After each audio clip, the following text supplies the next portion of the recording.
Happy New Year. Happy New Year. We're both really tired. We're recording this on New Year's Day. Right. And I think we both stayed up for our respective New Year's. It's true. So I am sleepy because I probably got into bed at almost 3 a.m. Yeah, I was going to say, I think I went to bed at like 3 or so. But we're going to push through because I did in fact love this game. So I'm excited to talk about it. I'm excited to talk about it with you because I figured you would really like it. As I was playing this, I was like, I bet Bridget really loves this game. Are you an Indiana Jones fan? Have you watched Indiana Jones? I must admit to you, I have never seen a single Indiana Jones thing in my life. Oh. I know I know the famous lines, like, it belongs in a museum. Like, I know and then I know, like, the boulder scene. Like, that's a very famous scene. Yeah. But I have actually not watched a single thing. Oh my God. Okay, well, we'll have, like, an Indiana Jones movie night. Yeah. We should. I do want to watch, like, the best ones, which I think is, like, it's the Raiders first of one the and the Lost third Ark. one. Yeah. Yeah. It's Raiders, and then it's The Last Crusade. Those are the good ones. Okay, well, it'll be interesting to see how you like this game, because I feel like the majority of the charm of this game was the charm of Indiana Jones. So I'm kind of curious to see how this goes. Do you want to see my doodles? Do you see Those my are doodles? beautiful. Those are beautiful. Do That whip looks so bad. It looks so bad. My whip looks great. I don't know what you're talking about. It looks like a ponytail. It does. It does look like a ponytail. Yes. Ugh. I love contrasting my art with yours.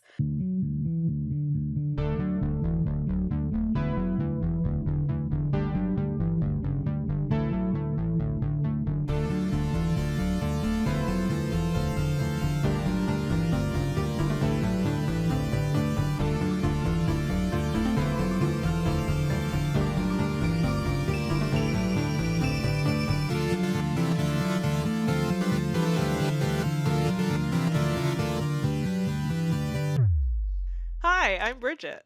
And I'm Maddie. Welcome to Baddy Breakdowns, where we hang out, have fun, and play games all the way to the end. Today we're going to talk about Indiana Jones and the Great Circle. We'll give you the breakdown from its creation to its critical reception, and then we'll take you on a deep dive into the game as we share our own experiences and opinions while playing it. We'll close with if we recommend it, who we'd recommend it to, and last but not least, our personal rating. With that, let's punch some Nazis. I like that. That's good. Yeah. Or whack them with a frying pan, which is, in fact, what I did. Love that we're just going back to the Nazis as the enemy, and it's great. It's a ton of fun. Yeah. Yeah. And when I know that we have to do description and stuff first, but when we get into the how it's made, there's a reason that we're back to the Nazis, which is interesting. Oh. It's not that interesting. It's like medium interesting. Medium interesting. Okay, good. Yeah. All right, game description. Uncover one of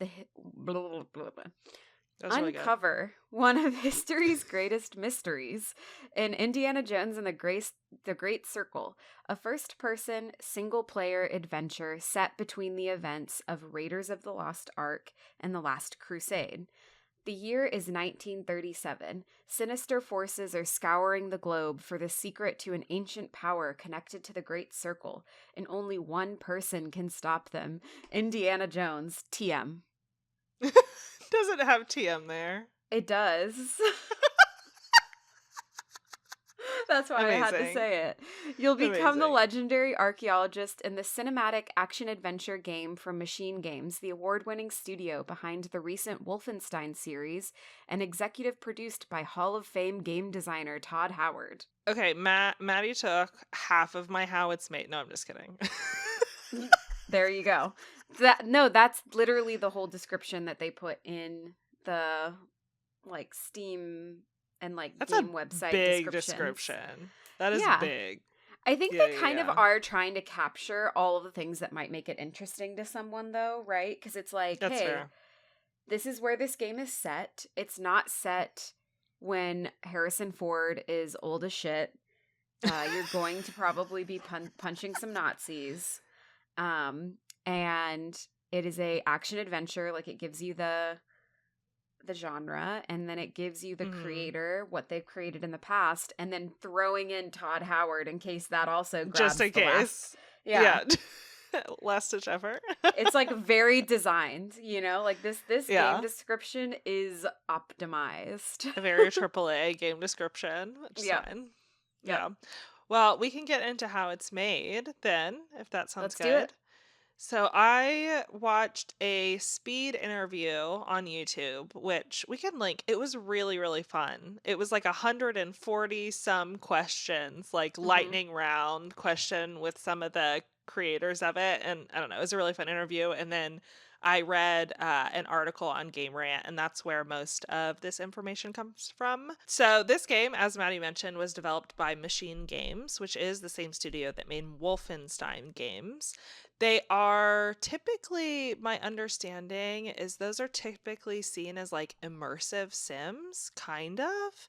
I've never actually played Wolfenstein, but that was the vibe that I kind of got from this. I I don't think really that understand the genre immersive sim, if I'm being honest.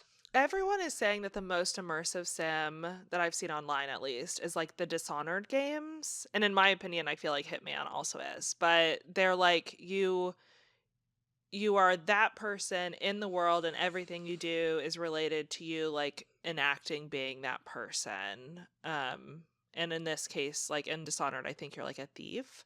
And in this case, you're like Indiana Jones. But I will say that the Mm. Wolfenstein games, I had heard that they were a little bit more immersive. Correct us, listeners, if you're like, no, I don't think they are.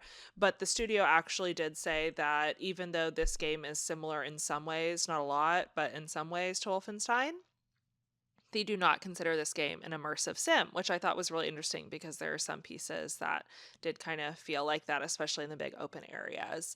Um, Machine Games is under the Bethesda umbrella. So you had mentioned Todd Howard, Bethesda umbrella.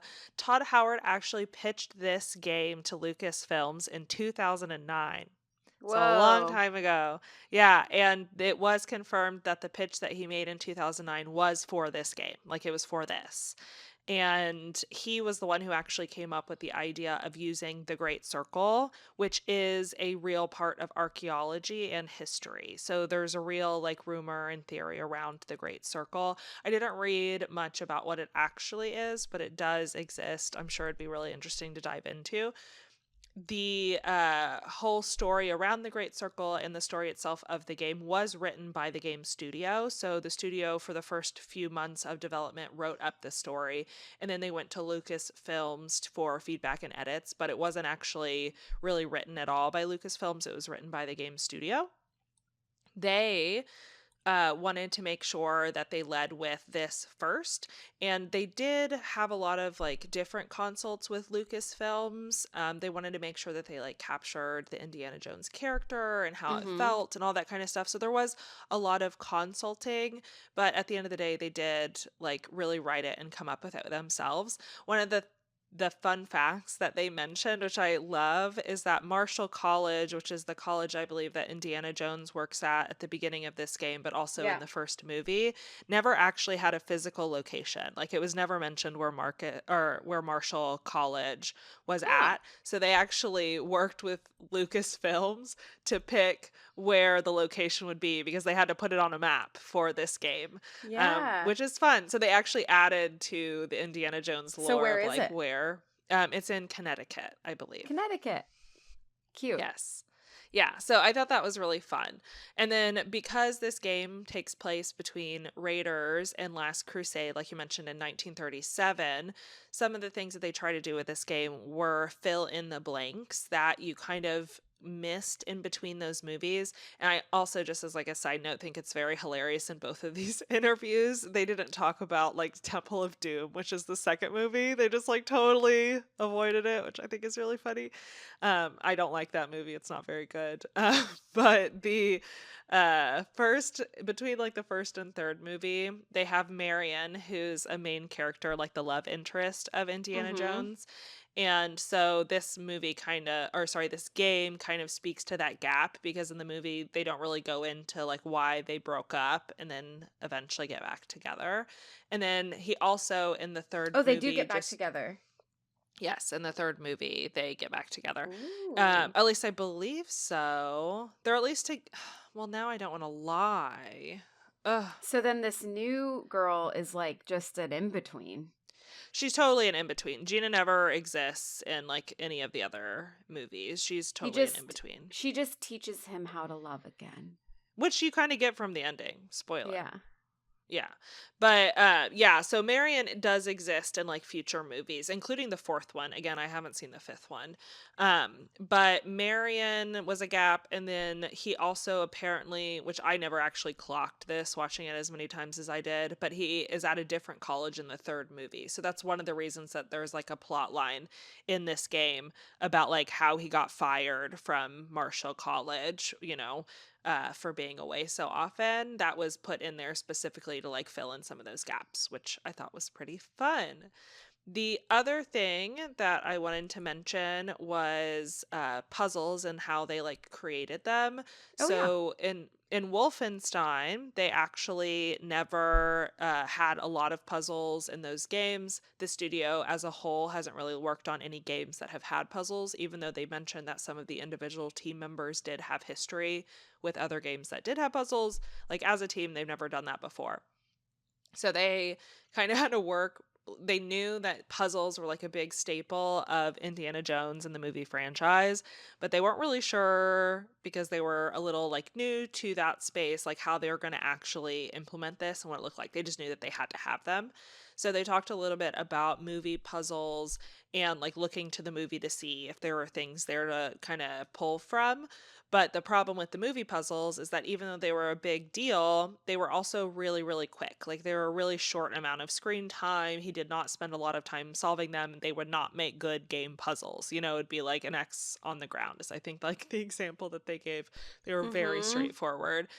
And so they had to come up with these more advanced puzzles that would actually be fun, like as a player to play, but still have the vibe of Indiana Jones. So they worked a little bit and they ended up kind of settling on something that was more like a variety of different puzzle types throughout the game, depending on whether you were on the golden path or not. So the golden path in Mm. this case is like that linear storyline path that you Yeah. had to do. And they actually made the puzzles on the golden path that were required like these bigger puzzles, of course, That makes but they sense. also made them a little bit easier because you had to get through them. So the puzzles on the main Oh. storyline were a little bit easier. Now, the mystery puzzles that were more of like the side quest puzzles, they weren't all like the most difficult. But they said they wanted to make sure that if you're going through the golden path, you wouldn't get really frustrated and stuck because you had to get through those in order to continue through on the game, which I thought was pretty interesting, kind of a strategy. And then I'm sure you noticed at the beginning you could actually pick puzzle difficulty. I picked whatever the normal one was, but so I don't know what it looks like otherwise. Mm-hmm. They also said that they had like a hinting system, right, with the golden path puzzles. So maybe hinting system's just a little bit more. I actually didn't love the hinting system. I don't remember it, if I'm being really honest. A little bit on locations. So the game locations are actual locations. In Mm-hmm. some instances, they're like one to one to locations, as they would have been in 1937. So they had to make design decisions like, oh, we really need you to be able to climb up here. And then somebody being like, let's just add a X, whatever. And they're like, we can't. This is an actual location. Like, we can't just add a thing there. And so there was like different affordances that they had to come up with in order to take into account that things needed to be historically accurate in 1937 time frame for these things, which I thought was fun.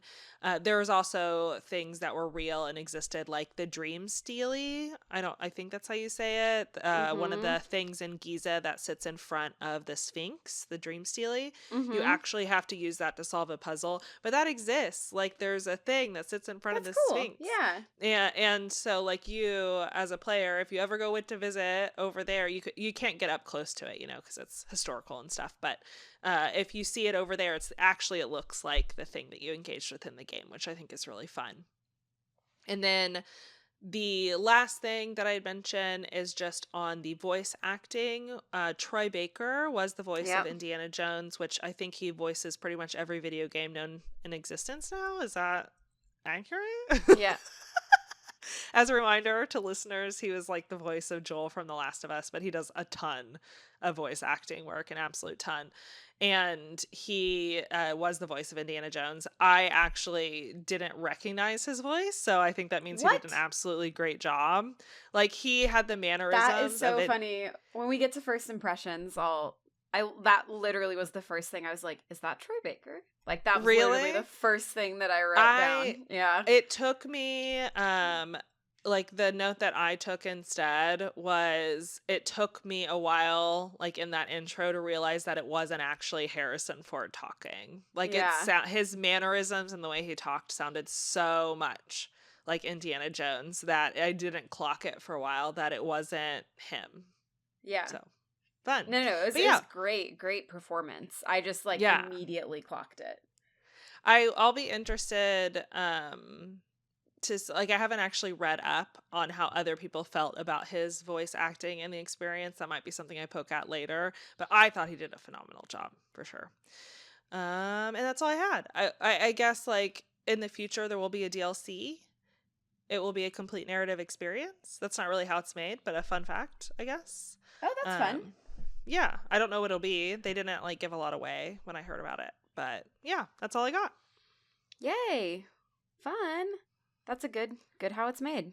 Yeah. All right, shall we critical reception before we dive in. Yeah. I'll keep mine super fast. It was received really well. 86 on Metacritic, which is very good. Yeah, that's 8.4 super good. user score, also very good.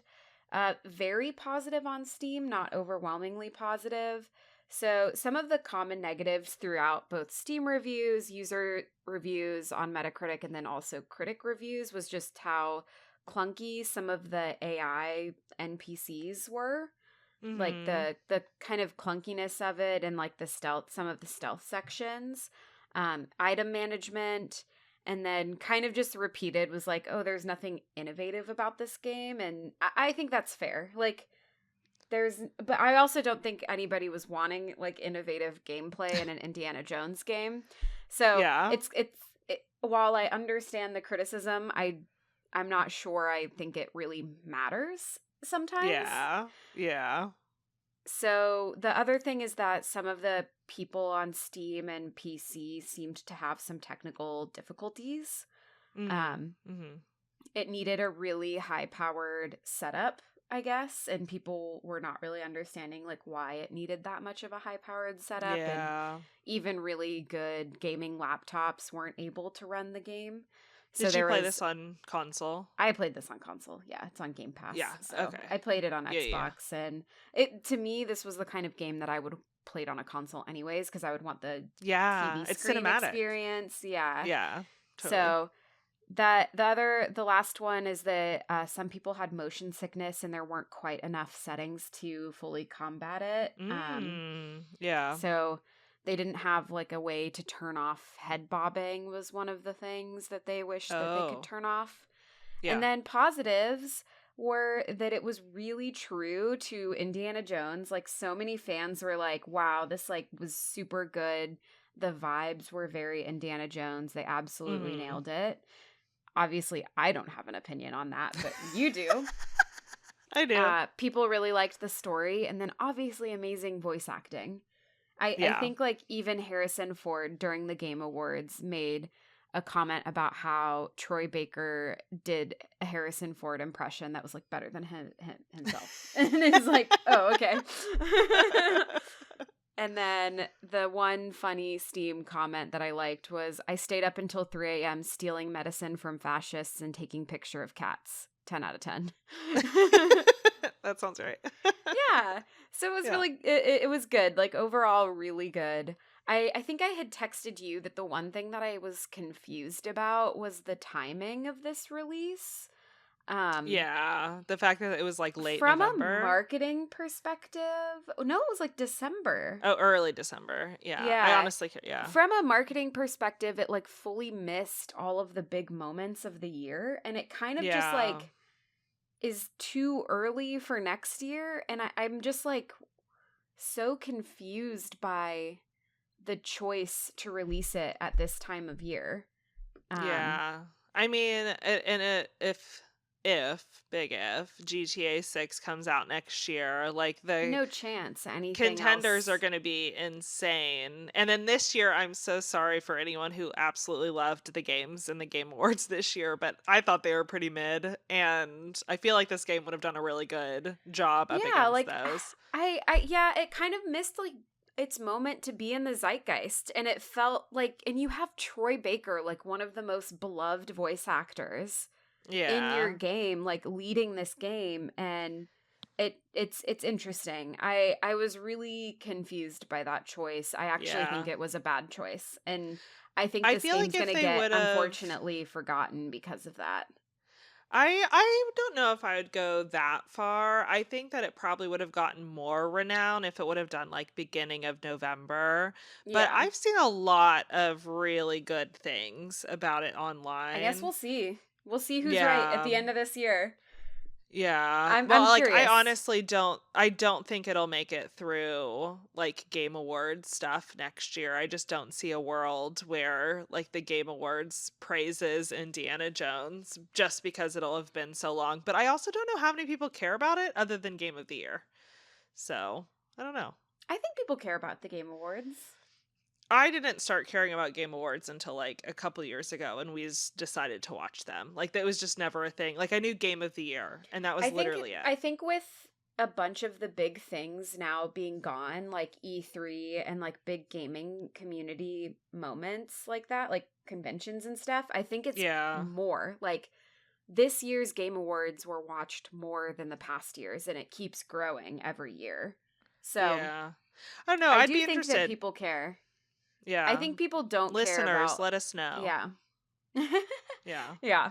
I'm just kind of I, curious because, like, I don't know, we have such a biased view since we work in the industry. I have a hard yeah. time disconnecting from that. But You know what I I mean? think that also it's just like it's a big thing for people who like video games as much as we like video games. But like it's The not, average consumer. yeah. But I also don't Yeah. think that video games have quite entered into average entertainment. It kind of No. is, but not really. Yeah. I think it's getting there, but I think you're right. I It's don't really getting think it's there. there. Yeah. Yeah. Okay. Let's dive in. I think that, I didn't want to give away too much of the critical reception stuff because I feel like I'm gonna have a lot of similar feedback. So um I'm ready to talk about it. Yeah. Well, do we want to do first impressions then? Yeah, let's do it. You go first. Okay. My first impression was, oh, this feels really familiar because I didn't realize that it was going to start with the boulder, from Raiders of the Lost Ark. Like, I didn't realize that that's where this game was going to start at, and I wasn't It's like a anticipating shot for it. shot remake of a scene in that movie, right? It's the Almost. opening scene. Yeah, Yeah, yeah, yeah. yeah, yeah. And so when you're walking through, what's so funny is you see like the companions that you're with, and the guy who plays Doc Ock in Spider-Man, like the original Spider-Man with Tobey Maguire, he is the companion, or at least I'm pretty sure it's him, that's like with Indiana Jones. And at some point during that initial scene, it like panned over to his face, and I was like, that looks like Doc Ock. And then I'm like, oh, are we gonna do that? Like, is this what we're gonna do? And then I walked in the tunnel and I'm like, this is the Boulder Tunnel. Like, I can tell this is the Boulder Tunnel. But I thought they did a really fun job. I thought that was a really fun way to open it. And I think it got me in a mindset of like, oh, this feels like Indiana Jones. And then of course it had all of the music, and the themes that the Indiana Jones movies have, which are, amazing. And so Mhm. having all of that happen, that feels really familiar.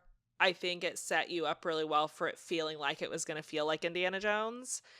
Even like, I don't know, if you started somewhere else, I could definitely see it, you having to work your way up to like, does this feel like it? And I think starting there made it really easy for you to be like, oh, this feels like Indiana Jones right away.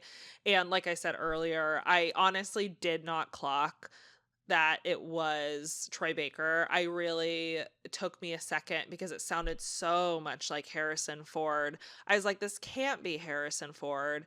And so I actually went to go look it up so that I could figure out who it was because it sounded so much like him, but I knew that it wasn't going to be him. And I thought he did a great job with like the mannerisms and the tones, and we can talk more about all that fun stuff later if we want to, but I thought he did a really good job. I could not clock it right away, but overall I thought the intro was really fun. It was a good way to start, in my opinion. It was a great way to start. And I even though I immediately clocked Troy Baker, he obviously did a great job.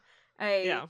I just there's something about his voice, I think from us playing so much Last of Us this past year, or 2 years uh ago maybe. I guess it's 2 years ago now, we but played like this year and last year, although yeah. technically this year is 2025, but that's Oh, fine. ugh, oh my gosh, whatever. Um DK already did that. I was like, "Oh, next year." And he was like, "You mean 2026 or 2025?" And I was like, "Okay, bitch." You know that I mean 2025. It's been not even a full 24 Not an hours. hour. Yeah. Yeah. But yeah, his voice is just like really ingrained in my head, I think. There's just something about it that I really recognize. And then the other thing that I noticed is that the title card of the game is where you left off in the game, which is such a cool immersive Oh, moment. I don't know if yes. you Yes. Yeah, noticed yeah, that, yeah. but like I had to step away for a moment in that first intro scene. And when I had like quit the game, he literally just like paused where he was and then it put the menu over it. And I was like, oh my gosh, that's so cool. And then you Yeah. play and it like restarts it back from where you left off. I just thought that was a really cool, like immersive thing for them to do. They put a little bit of extra care into doing that. And I thought it was very cool. And Yeah. then my first impression extended to like him waking up at the school, somebody breaking into the school, and he's like wandering around, no weapons, just Yeah, like, that sounds like him. Well, that does set us up, I think, for the main maybe like plot point. I could do like a 2 second, 2 sentence yeah, TLDR. intro us. Yeah, so like Maddie said, a giant, we find out later is named Locust, breaks into the college and steals a cat statue, which you like belovedly call your cat, I feel like throughout the first section of the game. You, as Indiana Jones, then want to get it back because you had just found it on an expedition and you want to make sure that you get the thing back and also figure out what's going on because why in the world would they break in to just steal this one lone cat statue? That's confusing. And so you dip out of school. I guess you just abandon your students, who knows? And then you go to the Vatican. That's where you start to try and track down your cat statue. And Mm-hmm. way more unfolds after that, but I think we get into it. But that's kind of how it starts is you get somebody breaking in and they steal something and you want to go get it back. TLDR. Yeah. So he's going to Italy to start his search for his cat statue, and he leaves the college behind and meets up with one of his old friends that is now a what are they called? Pastor A in the priest? Vatican? Priest in the Vatican, who is a famous actor that we've both seen in the show The English Teacher, which is a very good TV show. Yeah. But I thought it was a really good starting point, and he pretends to be a Boston priest that's visiting the Vatican, and Yes. that's his like disguise for walking around the Vatican, because obviously tensions are pretty high between Italy and the US during World War II, but Yeah. not fully so much that a Boston priest could not walk around the Yeah. Vatican. So, The tensions obviously being around World War II, they had like the black shirts, I think, were the main enemies, I think, in the Vatican yep. that you were trying to avoid. What was interesting seeing it is I realized, or I don't think I realized really how much fascism Italy had during that time period. Like, You hear Oh, so really? much and learn so much about Germany, and like I knew about Italy, I just didn't know it to that extent, I guess.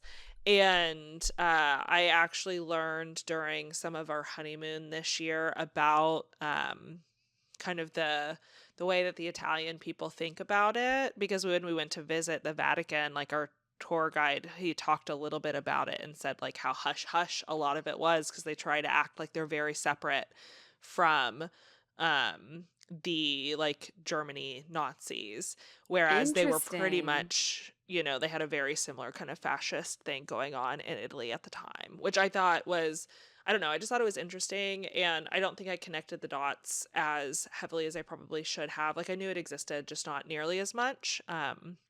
And so seeing it in this game I thought was also really interesting after learning about some of that stuff this summer. But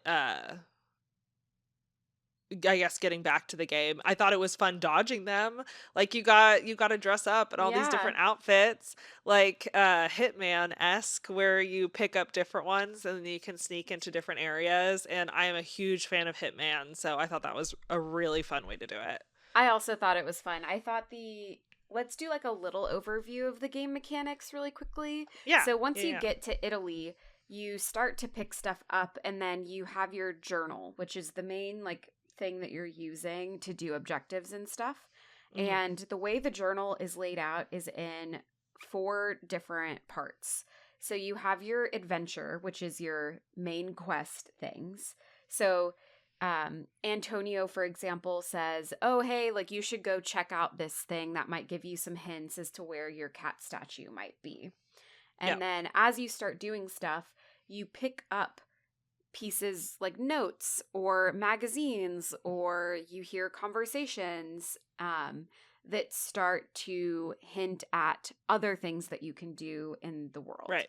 So the other things that you can do are field work, which are things that are related to your main quest adventure but are a bit Yep. side, and they just give more depth to your main quest. So Hmm. it's kind of like getting more information about your main quest wherever that may be. And it's kind of puzzle heavy and is like really artifact related or history related. And so most of the time those are really connected with your adventure quests. And then Right. you pick up mysteries from notes, and mysteries are kind of like even more side quest, not necessarily I related feel to like your mysteries were usually really small scoped to an area, like an exactly. immediate area, whereas field work can take you a lot of different places on the map. So I And would kind of I would categorize also say them that way. mysteries felt pretty separate from the main quest things. Like it Yeah, was like some I'd of the agree with that. mysteries that you would They pick were like up like flavor. yeah, it's like flavor to the world, not your quest. Yes. Yeah. Yeah. And Totally agree. then the last one is discoveries, which is kind of your typical like collection thing. Like find all of the whatevers, find all of the medicines, find Hmm. all of the notes, find all of the whatever. Yeah. So it's And kind those of are like pretty your consistent area to area. Like you had to do that in every area if you wanted to 100 things. yeah. So those were more like collection quests than like story related. Yeah. Um and the mysteries were kind of more story related, like little stories. Uh Yeah. so that's your setup, and I actually thought that um and the main goal of Italy is to find this cat statue, the one that was stolen Yes. originally. So as you're going through, you're just trying to find that. And I thought Italy was such a fun setting, especially for the first Yes. setting. I It loved the just setting. yeah, it was really, really rich in just the environment design. I thought some of the quests were really fun. Like the Steam review kind of hinted at my favorite one. I loved the cat quest, Yeah. like the cat picture quest. So one of the Yeah. mysteries in Italy is that you find a missing cat poster, and they're like, "Hey, can you help me find my cat? He looks like this," and he's just like wandering around. And so you go searching for different cats and you take pictures of different Yeah. cats and finally find like the cat, and you turn that quest in, and it was really fun, and it added a lot of flavor to the world, and you get to like sneak around taking pictures of cats, and I thought that was very fun. Yes, very cute. Oh, and I guess that also implies that you have a camera, which you use a lot in this game Yeah. to take pictures of, to Maddie's point, like different things in the environment, but also you use it kind of to look at artifacts or like things to get clues out of them sometimes. But the camera is used Yeah. pretty heavily. Yeah, I liked that it was a clever little mechanic to have Indiana Jones give like a little spiel about what you were looking at. Yeah, I agree with that. It also helped, like, you could zoom in and look at something really closely without it being like a weird pop up on your screen. I don't know. I thought it Mhm. was good. Yeah. Yeah. So the big story beats in Italy is Hmm. you're looking for your cat statue and then you run into the character Gina Right. as you're doing a puzzle for one of the things. And she is disguising herself as a reporter, but you figure out pretty quickly she's not, probably not a reporter.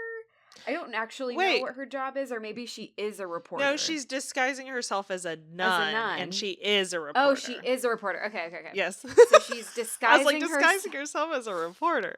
No, no, no, no, no. You're right. You're right. You're right.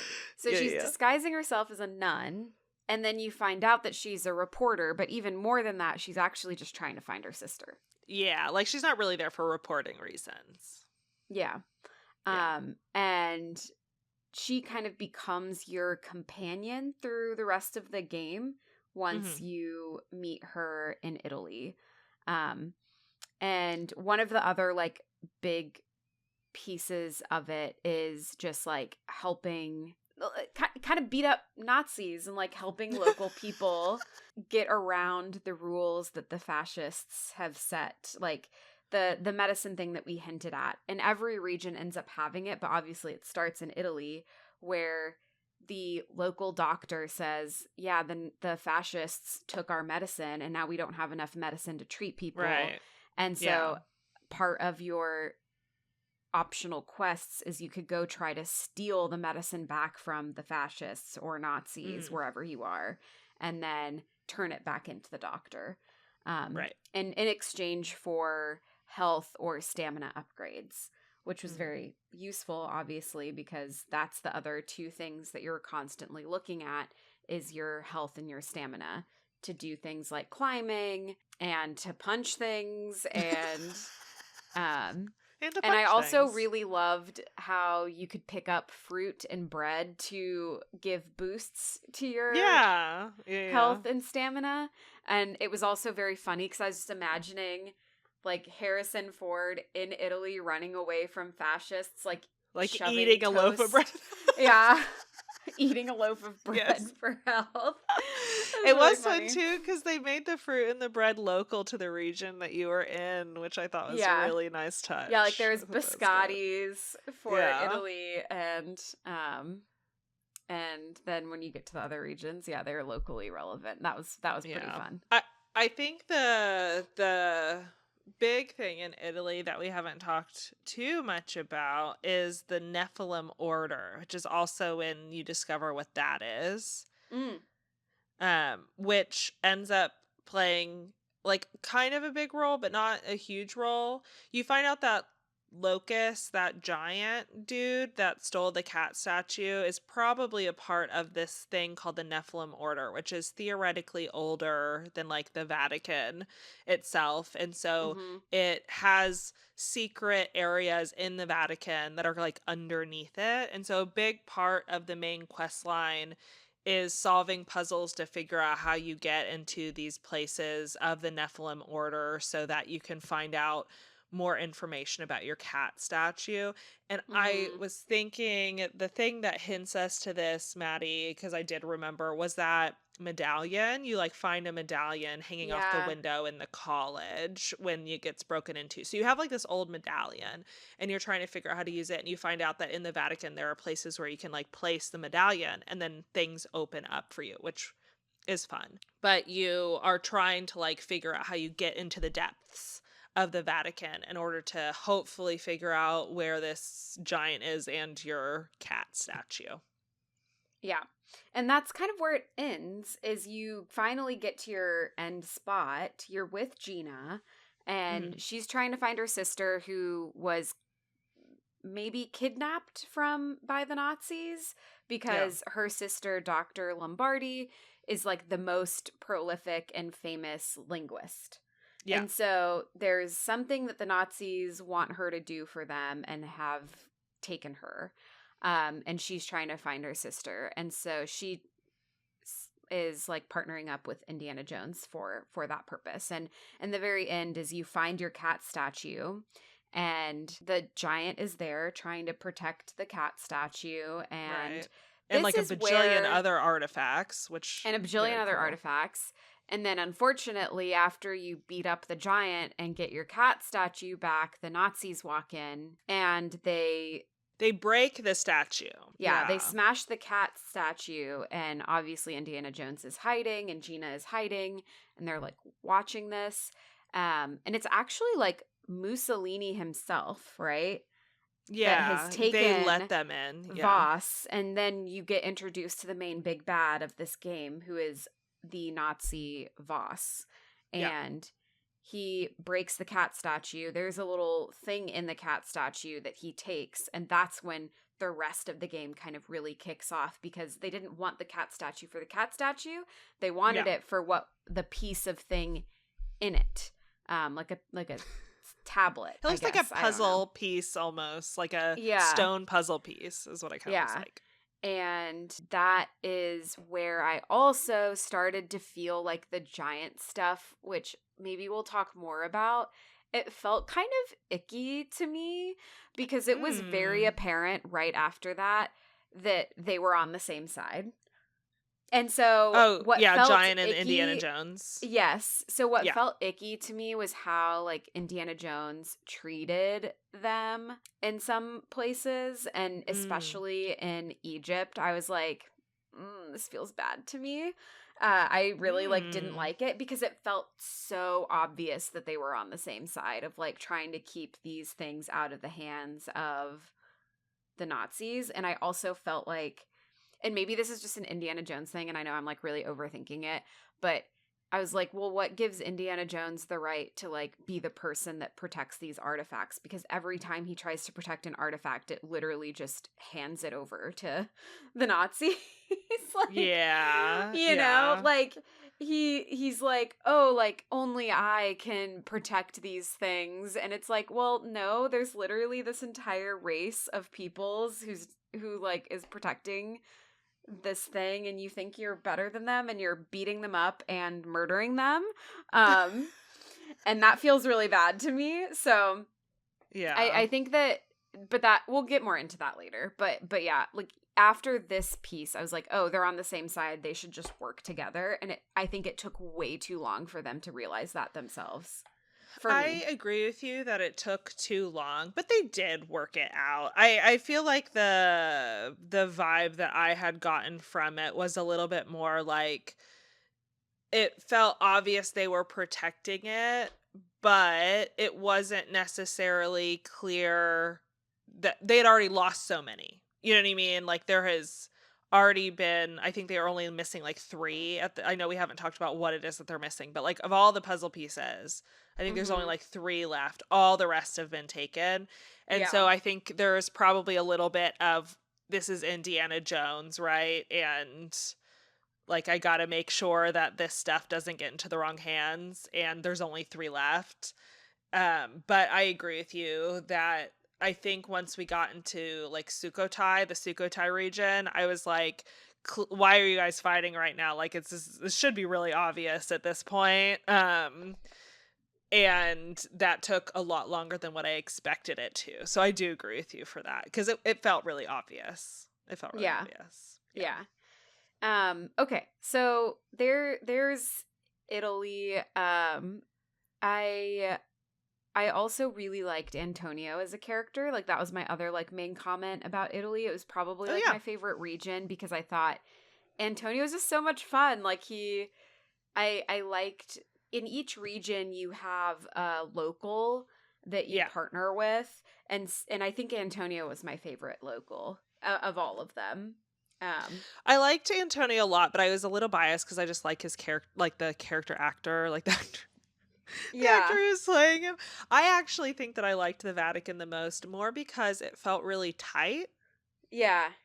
It like the map wasn't super big. I think it was smaller than the next two like main regions that you get, but Mhm. everything felt really connected. It felt really alive.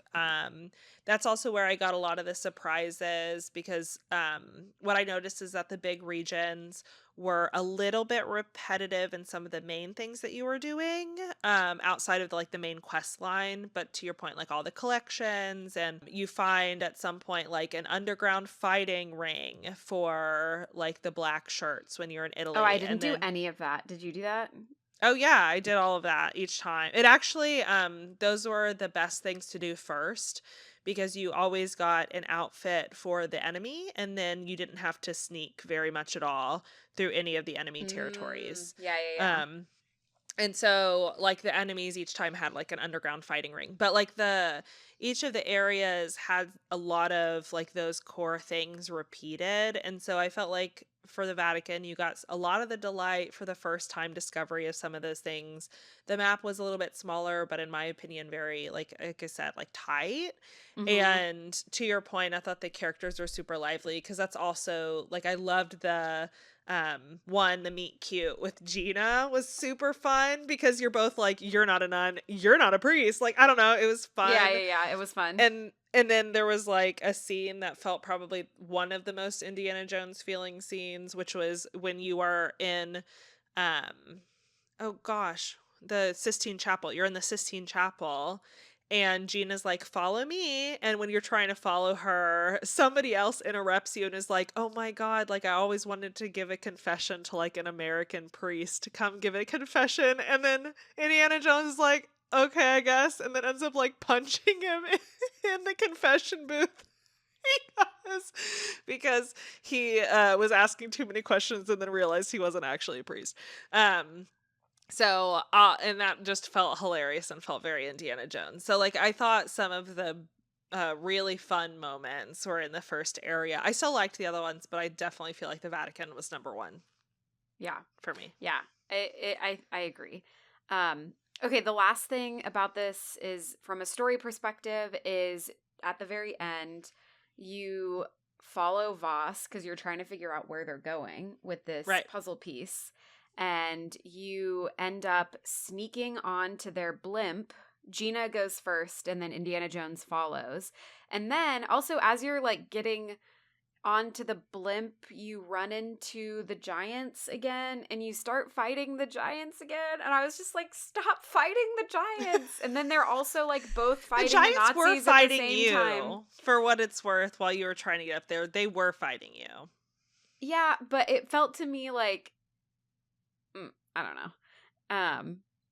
Like they don't know him. He's just another white guy. You know what I mean? Like I don't know. It's just like I don't know. Yeah. So I anyway, so you make it out of Italy and then the other thing that I thought was really interesting here is that I made a note of a comment that Voss made to one of his people that when you get introduced to the next region because Yeah. essentially um now you're trying to get the next puzzle piece before the Nazis do. And Right. the next region's in Egypt. And one of the things that Voss says as he gets off the blimp is nothing is as easy to manipulate as an insecure male. And I was just like, oh my God.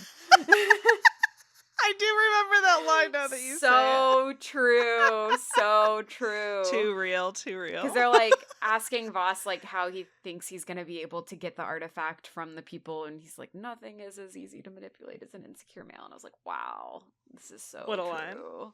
What a line. Oof, oof. I'm glad you remembered that because I did not write that down. Yeah, and so now you're in Egypt, Now you're in and Egypt. your I person think here. Giza specifically, right? Yep, yep. Yeah. And your person, your local here is named Nawal. And I don't know why. I was like, she seemed so sketchy to me. I thought Chris she was. said the same thing. Yes. Yeah. It was really Yeah. interesting. I think it must have had to do with the voice acting or something. But like, literally the entire time, I was just waiting for her to turn on us. I was Yes, literally just waiting. So Chris watched me play this because he was like, "Ooh, it's like a movie," because it did. It felt like a Yeah, movie most DK of the watched me time. play it too. Yeah. Yeah, and he just could not get over her not being evil. He like was waiting on the edge of his seat for her to betray us. Yeah. And I got like a mid vibe. Um but I never like I didn't feel as strongly, but man, the whole time he was just like there's no way that we're leaving this area without a betrayal. But then magically she didn't betray us. She was No, she nice. didn't. It was so weird. I took a note too where I was like, I was waiting throughout. Like I had notes throughout that was like, I think she's gonna do a betrayal thing. I think it's gonna happen. And then Yeah. when we left, I was like, oh, I guess she's fine. I Well, guess not. the hypothesis that Chris and I like kind of came up with in this region was right. So like Gina's looking for her sister, I thought the and sister was working with the Nazis on purpose. yes, and so we were like maybe the sister's working with the Nazis on purpose, and then the sister knew um Nawal. Nawal. I And thought so I they was were like, maybe they were working lovers. to, yeah, exactly. I was like, I'm pretty sure they were lovers. And I thought they were working together. Yeah, that's what I thought And too. so he was like, so I think he's gonna like she's gonna betray us. And I think I could connect those dots in my head, but he just got such a vibe. But that ended up being our hypothesis, which was incredibly incorrect. But that's what we It had. wasn't. I had the same one. I literally had the same one. I was like, okay, so Nawal was obviously to me dating the sister, Obviously. Yeah, yeah, yeah. and No. then sister. Like it's funny because Voss kind of hints at it, where he's like, "How do you know I kidnapped your sister? How do you know she's not Yeah. working like on her own accord?" Because she obviously has this really interesting like language thing that she's working through with the Nazis. So like, it's like the standard scientist is like tempted by the resources of the bad guy to like accomplish the thing that they've always wanted to accomplish, right? Yeah. So I thought the twist was going to be the sister is there on purpose, wants to work with the Nazis because she wants to work on this thing and they have all the Yes. resources. And Totally. then Nawal is like the girlfriend who is going to betray them because Yeah. she loves her girlfriend. So, anyways, Yeah. that did not happen, but It would that have was been what a I thought was very going to happen. interesting plot line though. Yeah. Yeah. And then Egypt is where I actually thought the region was too big. I So, kind of agree. going I fully agree. to your point, you kind of mentioned it, and I'll talk about it more when we get to like wrap up thoughts, I think. But like, this is where I had like hell trying to get places. Navigation. Yes, Maddie I was like, navigates. I hate this so much. And there was just a few moments that started really dragging for me. So Yeah. Egypt is actually where I kind of stopped doing anything except for the main storylines and the field Mm. work because Mm-hmm. you had recommended like keeping on doing the The field field work. work. I thought the Mhm. field work rounded it out pretty well. I hope that you Yeah. like agreed with that recommendation, but Yeah, and I especially agreed with it because there's one piece of field work in the next location that I thought was really cool, and I'm like, mhm. why did they put this in an optional side quest?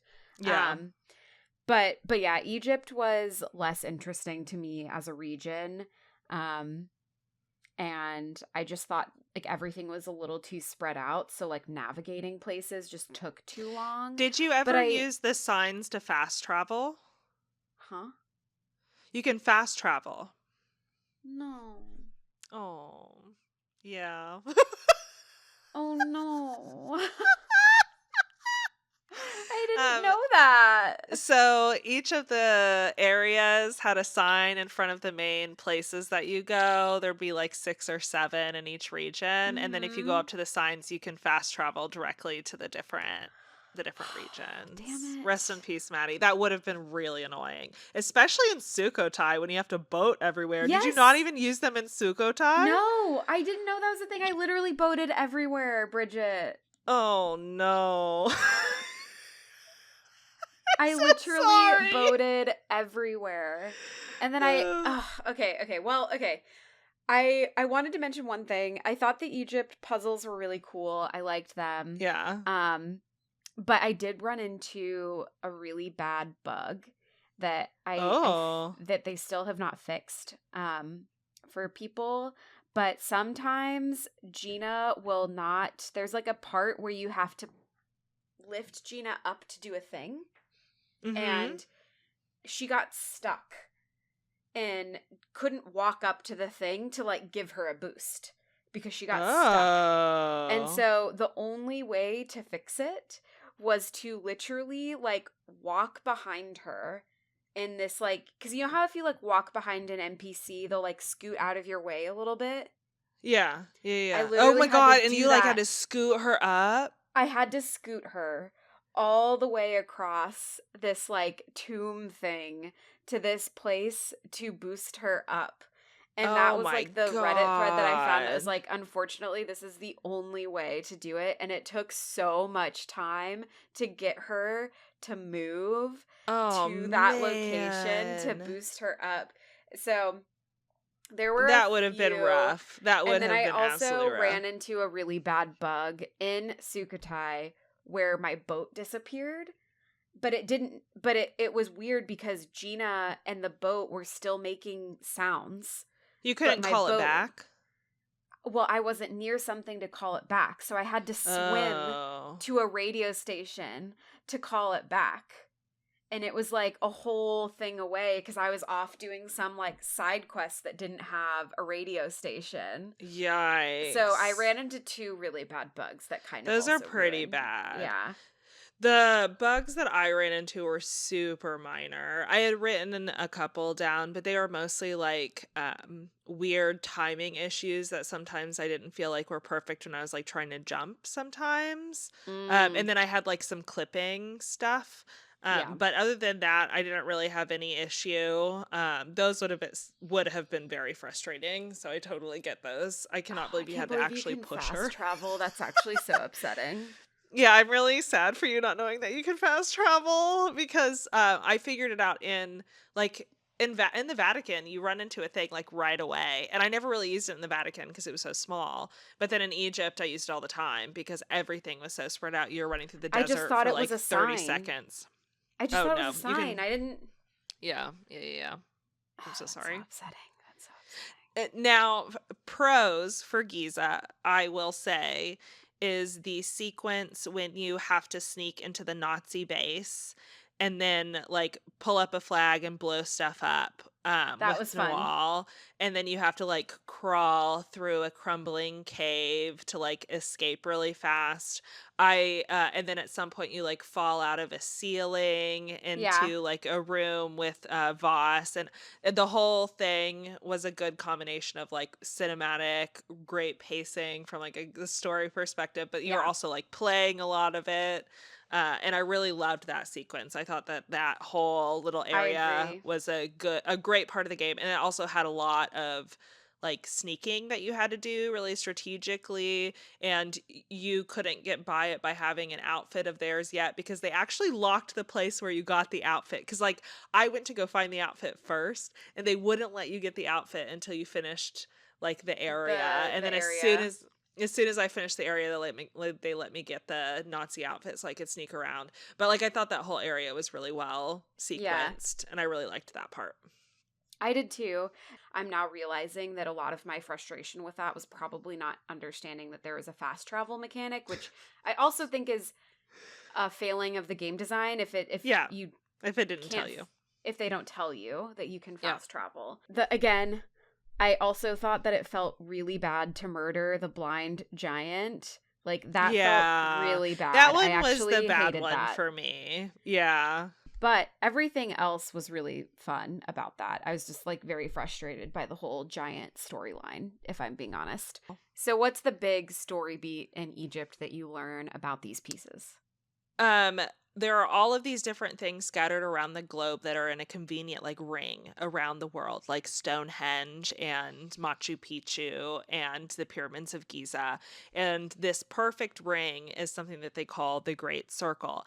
And theoretically, they have been finding at each of these locations one of these puzzle pieces that, if put all together, have some kind of great power. And so you learn that in Egypt, but you also learn that in these different like areas where the pieces are hidden on the pieces themselves as well, there's this Adamic language, which like as of Adam and Adam and Eve, like the very first language that exists in these areas and on these pieces, that when you like speak them, things happen.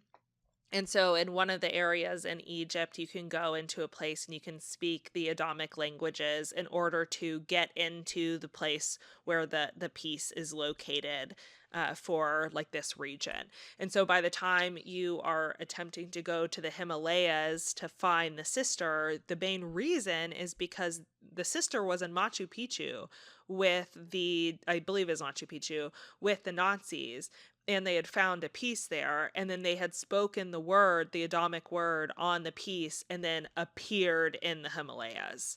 Mm-hmm. So you know that something trippy is happening. And this is very typical with Indiana Jones, like that all the archaeology stuff ends up being magical, which is Yeah. like a fun just part of the franchise. But in this case, the magical part is that at least these pieces do something. And in this case, it transported you to a totally different random region. But because they're in the Himalayas, they're literally like on a mountain on a boat, which is not super great. Yeah, and But it's yeah, actually this very cool scene where you have this giant ship that's like wedged on top of this mountain yes, it's precariously. very cool. Yeah.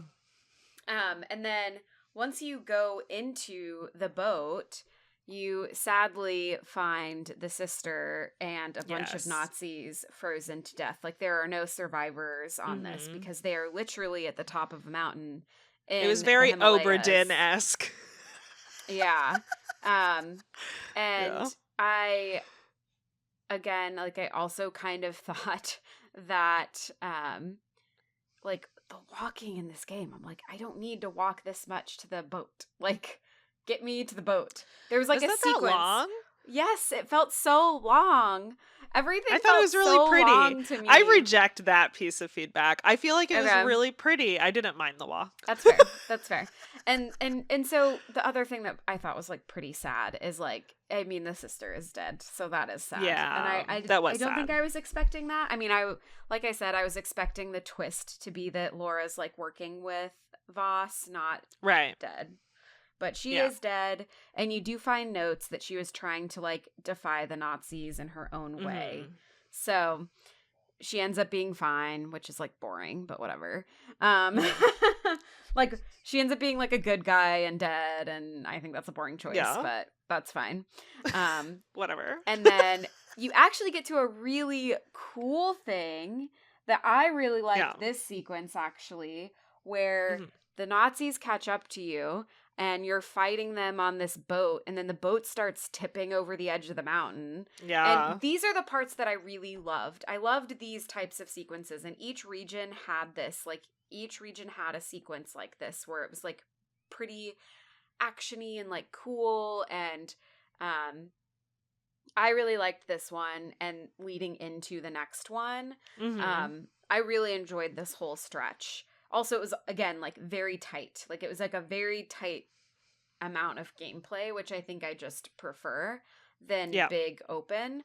And you're fighting Nazi guy, and then you use the piece because you're Yes. like, I have no other choice. And so you grab Gina as Indiana Jones and you speak the Adamic language or Yeah. whatever it's called, and you get teleported and you end up in Shanghai. Is that where it is? No, in China.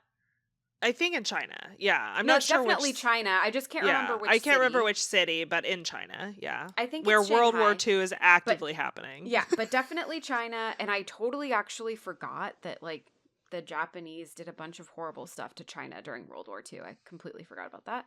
Mm. So this is like a history reminder for me. Yeah. That they were really actively like fighting. But yeah, you end up in China where Japan is bombing this city, and you're just trying to make your way out of here.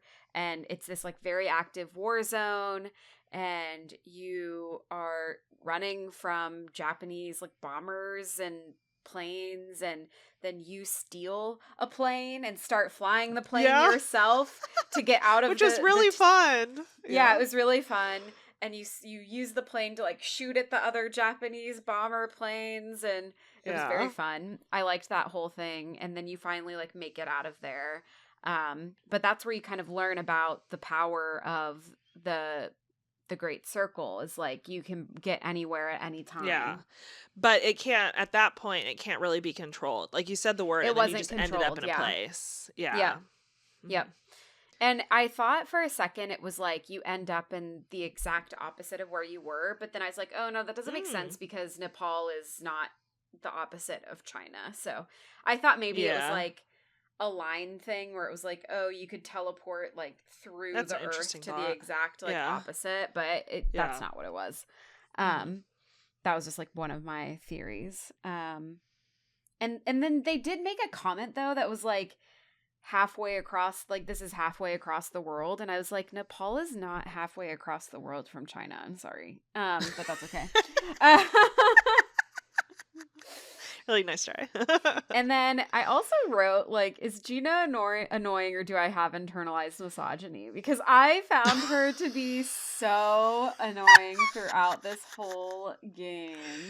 I didn't mind Gina, but I will say that a lot of Sukhothai, which is the next place that we head after China, a lot of Sukhothai was me yelling at Gina, like, "Gina, get in the canoe," or kayak or whatever it was, or like, "Come on, Gina, speed it up," or like, Yeah. I don't know. A lot of the gameplay when you're with Gina is she actually has to do stuff with you, like turn this dial at the Yeah. same time, or like you were saying, boost Gina up. And if Gina's not around, then you have to like wait for Gina to get in her spot.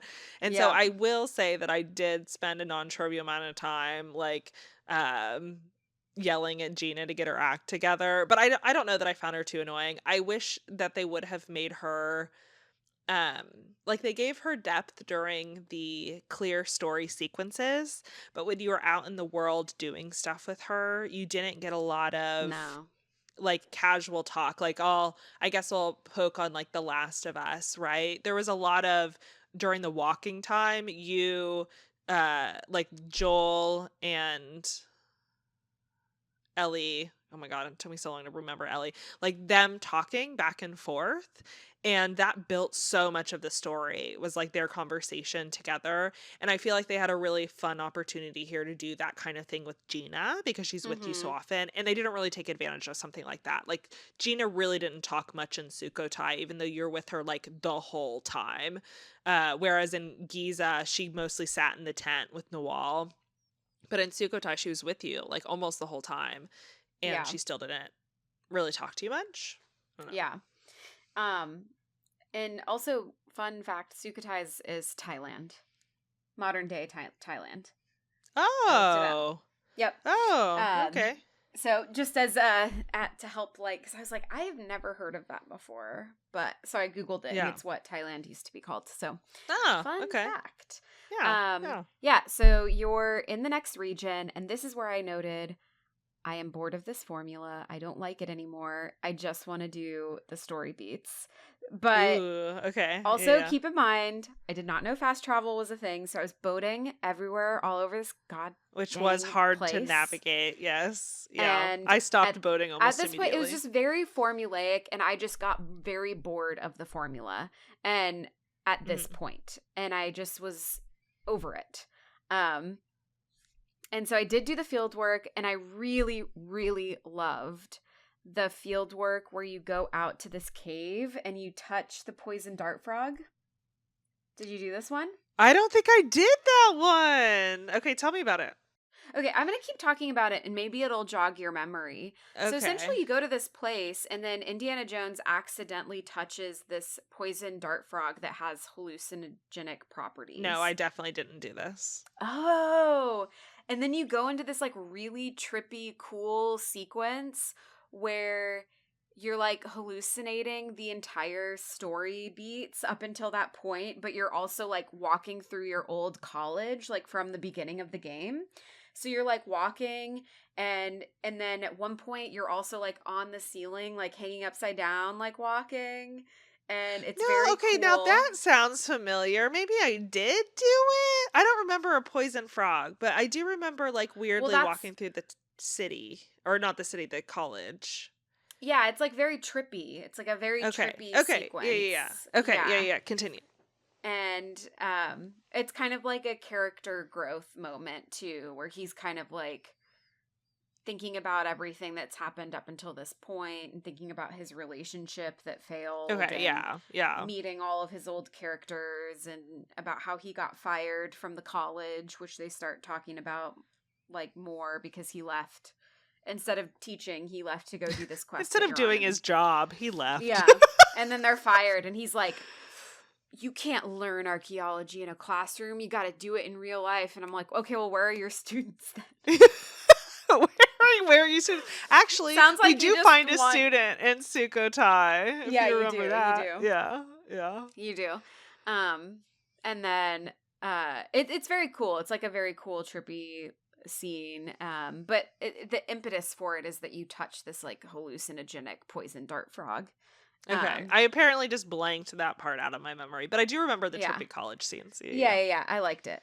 But yeah, and then when we finally get to the end of this region, there is a big snake that you have to run from and like kill eventually. Yes. And this is where I was like, I am done with this game. Please end. And it still had another Why? mini region. No, I was just like tired of the things. Like I just wanted the story. I was very interested in the story, but like I just was really over the formula of things to do. I wonder if this is maybe because of the pressure of the podcast, because I played this at a pretty slow pace because we I played it at a had slow pace. I finished this like a week ago. I didn't have the pressure of the podcast. I guess I was just tired of the repetitive formula of like go here, do a thing, go here, do a thing, sneak around, do a thing. Like I liked the story and the cinematics and the puzzles. I didn't like the in-betweens of all of those things. At this That's point. really interesting. Cause like I loved the so the temple that Maddie's talking about, I thought was really unique in the way that they did it. No, Like you I had liked the temple, but it was getting to the temple I didn't like. I Do you know really what I wonder if mean? just the fast travel borked to you. Like I honestly, because it was so like the navigation on the boat was hard to do. But I don't know. I guess it felt very short and snappy when I only did the main quest line. Like I don't think I had the feeling of the in between dragging on. I didn't do as much of the extra stuff in Sukhothai because No, at that I point, did like I didn't almost need none to. of it. I But literally only did the main quest and the field work because you'd recommended that. yeah. But like that point I wasn't collecting the medicine anymore, and I No, wasn't I wasn't doing doing that like the either. communication stuff anymore, and I wasn't collecting all the artifacts. But it was mostly because like to your point, at that point I was like I don't know, it was the same thing as like the first couple of regions, but that was very optional. And so I'm curious if you meant like those pieces or if you meant literally just like the pieces leading up to the big finale in the area. I don't know. Yeah. I don't know. Yeah, I think it was all of the pieces. Like I just really wanted like and again, I do think the fast travel like completely messed up how I perceived this game like towards the end because I Mhm. really loved the formula in Italy and I was having a lot of fun with it and I was having a lot of fun with that and then in Egypt it started going downhill for me and then by the time I got to Sukhothai I was like over it. I was like I'm over this. I don't want to do this anymore. I just want to do the storyline and I liked the big puzzles but I was just over all of the in between. Like over the boating, over of talking to the people, over taking pictures of this thing and this thing and this thing and this thing. And Mhm. like I had stopped doing the medicine. I had stopped doing all of that as well. But even still, like fieldwork and main quest had you going to a bunch of different regions. And so that in between took forever when I didn't Yeah. have fast travel. And I Yeah. was I literally think in boating everywhere. Sukhothai what I did is right when I landed, I went and found all of the signs. And then I just fast traveled between them. Unless I had a boat to like a special like side area, I didn't do that Yeah. anymore. Yeah. So I don't know. Yeah, it kind of screwed me. Even though I did like the puzzles of this temple. Like I thought the temple was good and the puzzles were good. Um and then also was happy that they finally realized that they're on the same side as giants, but you didn't need to punch the dude the last time. I was like, "Oh my god. Like Yeah. Yeah. stop." Stop. So after this, tell us what happens at the end of Sukhothai. Yeah, so in Sukhothai, you find the last piece. So you now theoretically have multiple pieces.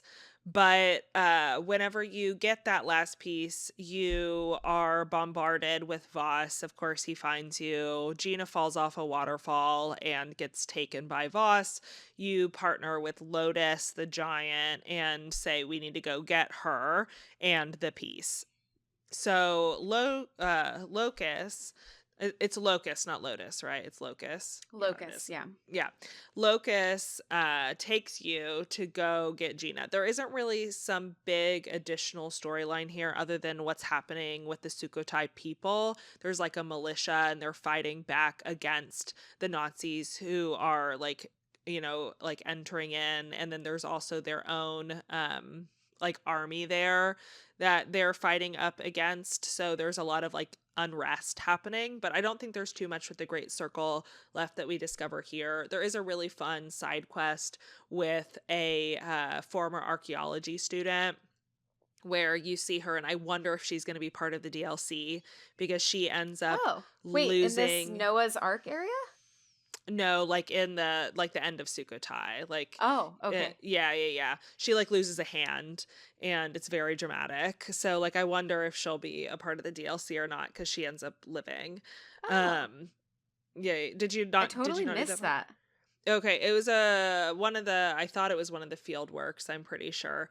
But you run into an old archaeology student Oh, and cool. she's like, "Oh, I love you. Like Dr. Jones, you're so great, blah blah blah blah blah." And then it turns out she actually hates your guts because you didn't remember like who she was and she's like trying to get an artifact and so she like leaves you there to die and then she loses a hand and you get the artifact, but whatever. Damn. Okay, Yeah, that's it's fun. very dramatic. But you don't really get anything else really out of that regen. So instead, you just go and follow Gina, right, to go save her with Locust. And Locust is like, bro, you got to just save her and get out because I got all my people here and we're going to take care of this business. You need to get out of here.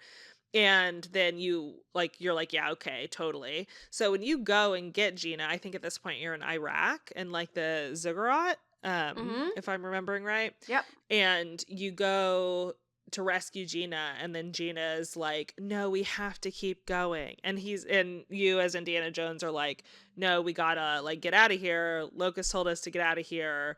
They're like fighting the good fight. We just need to go. And she's like, no. And then you make your way inside. And this is where we find like the big aha of the Great Circle, which is the Great Circle is actually a wheel. So if you put all of the pieces together, it's a A wheel wheel on Noah's Ark. on Noah's Ark. And what's really interesting, I thought about the plot line here, is that they allude, like, as they figure this stuff out, to the fact that there were all of these different floods across the world. Like, somebody's like, I think Voss at some point mentions the Great Flood, and Indiana's response to that is, which one? Like, there were so many. Yeah. And so by the time you see this giant arc, you like make your way over there. It's pretty short. You find that all of the giants have mostly been defeated at this point. Locust has been knocked out, but is still alive.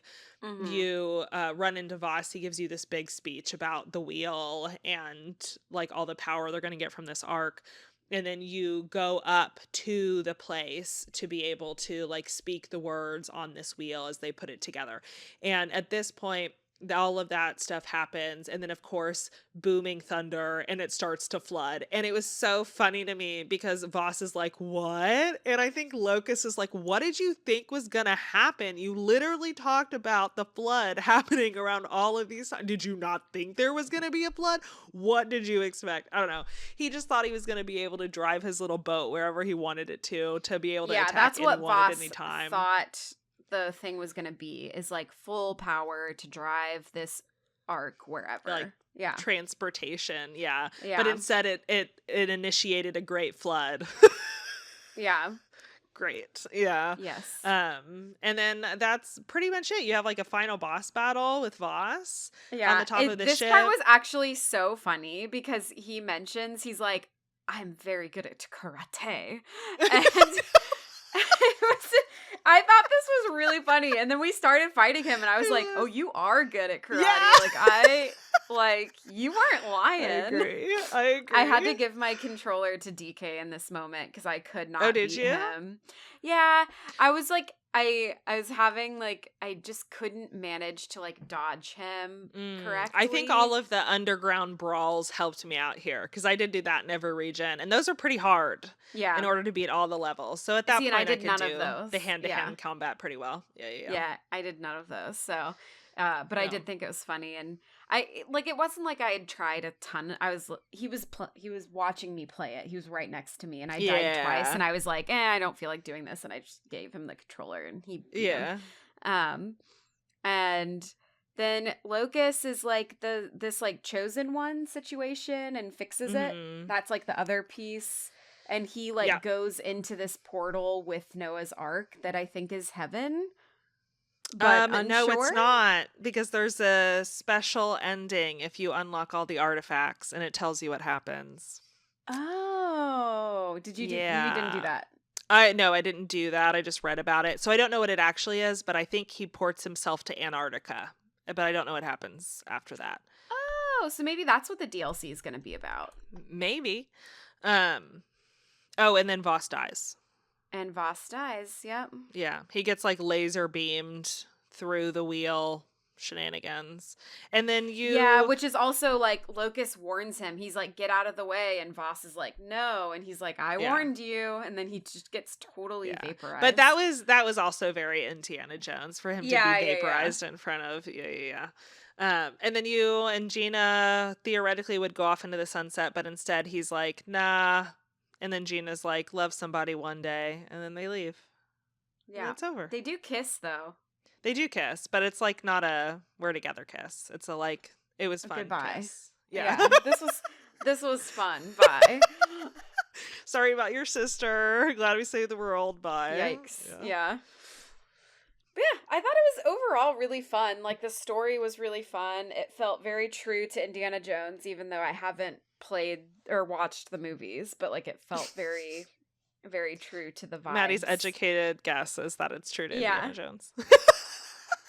It was very true to Indiana Jones. There was a lot of comedy in it, and I thought that the game was built in such a way that it made you get put into situations that felt like Indiana Jones. Like turning the corner and accidentally running into like 6 people who want to kill you is very Indiana Jones. And all of the like dumb stuff, the like quick rash decisions, and there's like a joke within Indiana Jones fans that Indiana Jones is a terrible archaeologist, and he continues to be like he's a terrible archaeologist. Yeah. And he just I was totally like- destroys things. Let He me just take a totally hammer to destroys this everything. wall. Yeah.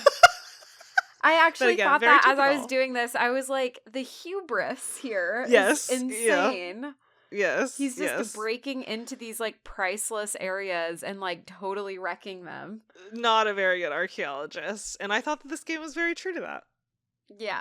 Yeah. Yeah. No, I thought it was fun, even though, like I said, I just wish it was tighter. I just wish it had one less giant region. Or like maybe Sukhothai could have been a minier region and like Egypt could have been like smaller. But I wanted less game. And I think that's also just part of who I am now, where I just like sometimes feel like games like this tend to overstay their welcome. Like to me, it felt like they had a formula and it was good, but it just was a little too much. And I think if they had done some cutting, it could have been, or some like map optimizations or something. But also I know that that's the type of gamer that I am versus somebody else likes that kind of thing.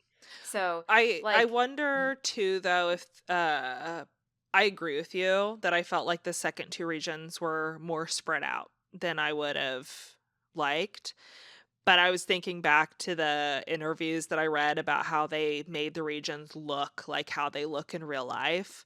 And I wonder if that is a result of that a little bit. But I thought that Yeah, the Vatican is really small, like the in real Vatican's really life. small and everything is nearby. And I thought that that was a really, really good location for some of these things. And I understand wanting to be true to the locations that they are going to.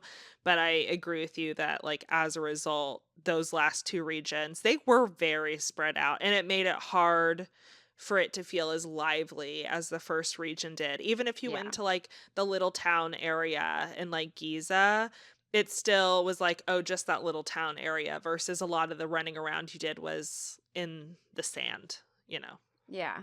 For me, I won't reiterate what we've already said. I thought that there was a surprising lack of quick time events, but I appreciated that. That was a pro for me and not a con.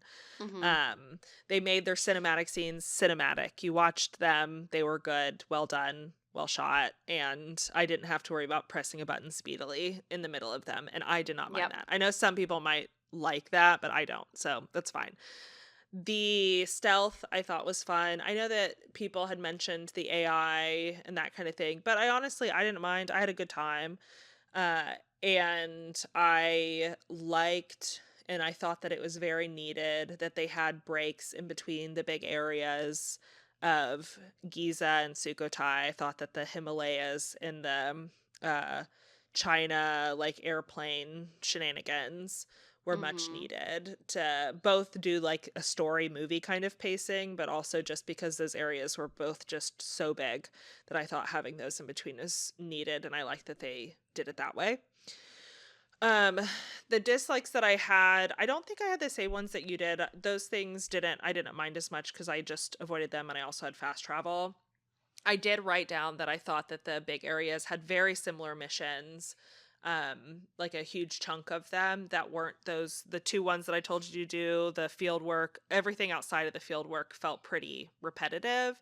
So I didn't really do that after like halfway through Giza. And then every once in a while I did have weird control issues, but I didn't think they were like impossible to overcome. But overall, I was really satisfied with what the game was for me. I wanted a thing that felt like Indiana Jones. I wanted something that was easy to play and engaging. And then I wanted it at the end of the day to feel like a part of the broader like ethos, the Mhm. whatever. And I felt like it did that really well. I felt like I got some Mhm. extra Indiana Jones. I felt like it connected a lot to the movies, and it at the end of the day, it felt honestly like if you looked at just the movie pieces, I was like, this feels like a better Indiana Jones than like the second and the fourth movie, and I was really satisfied with that. Totally. Yeah, yeah, yeah. No, the Yeah, story was great. It was super engaging. The villain was great. Like Voss was an amazing, like fun villain. Like yeah, the character acting was great too. Like was I really thought good with him. Yeah, for sure. yeah. Um and most of the side characters were really interesting. Like I really liked Antonio and I liked the Sukhothai. Like I liked the idea of it, like the locals trying to fight back against like fascists and stuff I thought was interesting. Nawal I didn't find interesting, but they didn't do a lot with her character. And again, I was like, do they write women bad or what? Like sometimes I still feel like games can't quite figure it out. Like Yeah, like they just can't quite figure it out. And I don't know why it's so hard, but it is. It seems yeah. really hard. Um, anyways, so that is my I think I gave it a 3 out of 5. Only I'm a sorry. 3 out of 5. I Oh, think if I like had it be a shorter experience, like if this was like a tighter experience, I probably would have given it a 4 out of 5. I thought it was really fun, but it just took too long for me. I gave it a 5 out of 5. Okay, It's there you probably my go. favorite game of this year. I love that for you. I'm so excited. Yes, it was really fun. Yeah. No, it is really Yeah, fun. It is really fun. And this is why it's good for us to have different opinions, you you're know? right. You're right. And I know that like the kinds of things that I feel like plague you, like the lostness. I feel like this game was not built for getting like navigation. I don't know how to say it. But like I definitely can see some things like that in here. And I do think that it helps to be an Indiana Jones fan for sure. Well, what's your 3 out of 5? What items? 3 out of 5 whips. Did you just use the H? Did you just whip it? I whipped it. I'm gonna give it 5 out of 5. Let's do cats. I'm gonna do cats. No, I don't want Are to you do gonna hats. do cats? I'm gonna do cats. Not a hat? The hat? Not hats. I will say we didn't talk about the upgrades that you can get, but you collect books that you learn from and do upgrades as like your upgrading mechanic. And there's one of them that you get at the beginning called Lucky Hat, where if you die, you get another chance. Guess you like dramatically crawl to your hat. Yeah. Pick up your hat, put it back on your head. I thought that was very fun. He always has to have the hat. Makes sense. Always. Mm-hmm. All right. Fun game. Yeah. Now I have to go eat dinner. Yay. It's dinner time. Thank you for listening to our podcast. If you liked it, don't forget to subscribe and rate it. You can find us on Instagram, TikTok, Blue Sky, and YouTube at Baddy Breakdowns. And visit our website, baddybreakdowns.com, made by Bridget. The podcast art was done by Tanisha Vernikar, and it was edited by me, Maddie. And I also made our theme song. Join us next time to hear us two baddies break down the year 2024 in gaming. 2024? Yeah. Next episode is going to be the Baddy Awards. They're our second annual Baddy Awards for 2024. We're catching up currently on games that we wanted to play before this episode, so it'll be fun to kind of finish that out. And I've gotten Astrobot. I made some really good progress in that one. Nice. I want to try and do Slay the Princess a little bit before. Okay. But I was going to tell you, Slay the Princess, I really like. You should think about, if you have capacity, which if you don't have capacity, that's totally fine, of doing a Let's Play for it. Oh, okay. So I'll consider it. If you end up, or like streaming it or something, because it's one of those types of games where like the first time you play it, I wish I had known. Like I would have probably tried to stream it or something, I think, if I had known what kind of game it was. Well, I can't do it until I get back because it's on my PlayStation, right? It's just PlayStation? What? Slay the Princess? Slay the Princess? No, it's on Steam. I've been playing it on my ROG. Oh, okay. Well, then I'll have to wait then. I'll wait till I get back. Yeah. Wait till you get back and stream it and I can join you. It'd be really fun. I'm actually. Well, now I feel more excited for it now. I feel more excited. Yeah, so I did Crow Country. I'm currently playing Mouthwashing. Slay the Princess I played, and then I also still have 1000 Times Resist to play. But I was maybe going to do Astrobot, maybe not, and I was maybe going to try to do Metaphor Refantasio, but I know I'm not going to Both games are really expensive. I will say that I've really enjoyed Astrobot so far. I thought it was really fun. It did win Game of the Year. I still don't know if I understand that completely. We can talk about it more, but I've been really enjoying it. Yeah. So, yeah. But yeah, they're expensive, so that's also why it's like getting caught up on all of the indie games cost about $30 versus 120. Yeah. And I do want to play more of Silent Hill, so I might do a little bit of that too. Yeah. Okay, well, yay! Happy 2025. Happy 2025. Bye. All right, bye.